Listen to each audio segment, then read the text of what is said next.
I just completed an assessment on a house that was built in 1919. And when you work in houses like this, you need to remember the kind of heating systems that existed back then. And also that you're dealing with lath and plaster and not drywall. Then also there's no insulation in the wall cavities normally. So I go in the basement and the overhead floor joists are just black. And I go up into the attic, and the attic roof decking is just black. And so it's easy as a consultant, anytime you see black, you think about it in terms of microbial growth because you can't see the wood.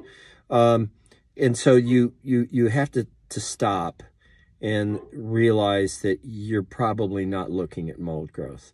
So you're probably looking at soot from a coal or oil or something like that, because that's all they used back in the day.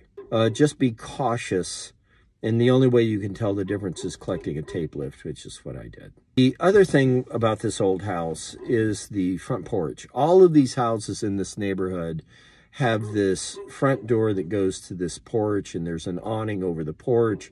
And I'm sure all of you guys have seen this 100 times, but really maybe you didn't notice it. But the porch has got a wood floor, and the awning goes over the porch, but that doesn't mean much because when it rains, it doesn't fall straight down.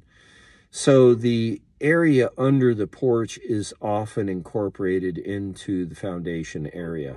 And there's a little door that you go through, and you can see under the porch, and maybe people use it for storage of food and stuff like that. But most of the time it's sealed off, not looked at. And in this case, it was a collection of wood pallets, crates, broken up shelves, old toys that, and it's got a dirt floor. What do you do with this? So my recommendation to the client was to remove all of the wood-based materials, clean, HEPA vacuum the overhead floor joists, and then seal that area off. You're not, you don't want to use concrete, but you want to do something like plastic, and you want to caulk all the little seams between the house and under the in that front porch.